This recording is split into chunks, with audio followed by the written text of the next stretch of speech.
In the heart of southern Nigeria once stood a kingdom so advanced, so powerful, and so artistic that early European visitors compared its capital to the great cities of Europe.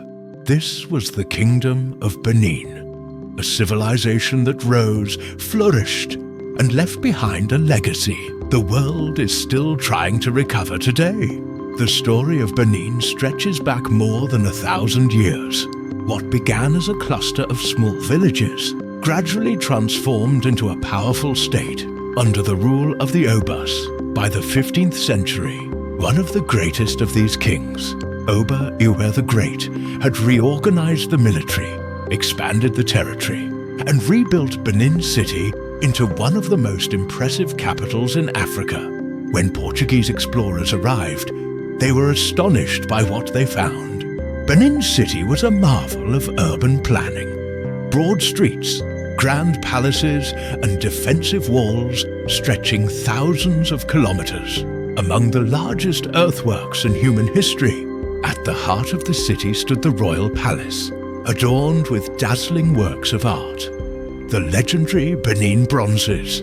These bronzes were far more than decorations. Cast in brass and bronze, they recorded the kingdom's history, its kings, its warriors, and its spiritual life.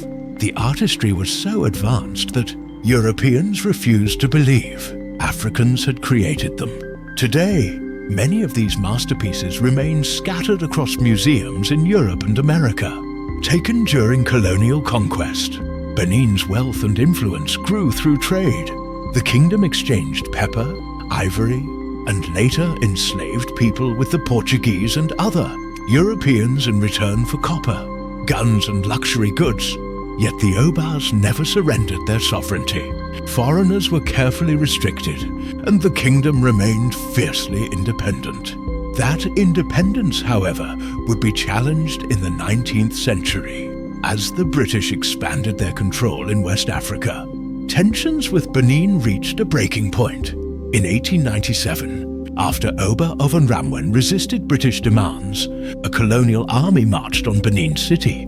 The attack was devastating. The city was burned, thousands of bronzes were looted, and the Oba was sent into exile. The kingdom that had once commanded respect and fear fell under colonial rule. Yet the Kingdom of Benin did not vanish. Its legacy lives on in the artistry of the bronzes, in the traditions of the Edo people, and in the continued authority of the Oba of Benin as a cultural leader. Today, the story of Benin is not only one of greatness lost, but also of pride and resilience that endures.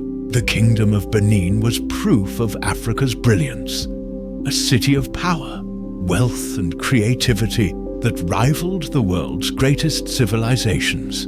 Though scarred by conquest, its memory continues to inspire, reminding us of what was taken and what still survives.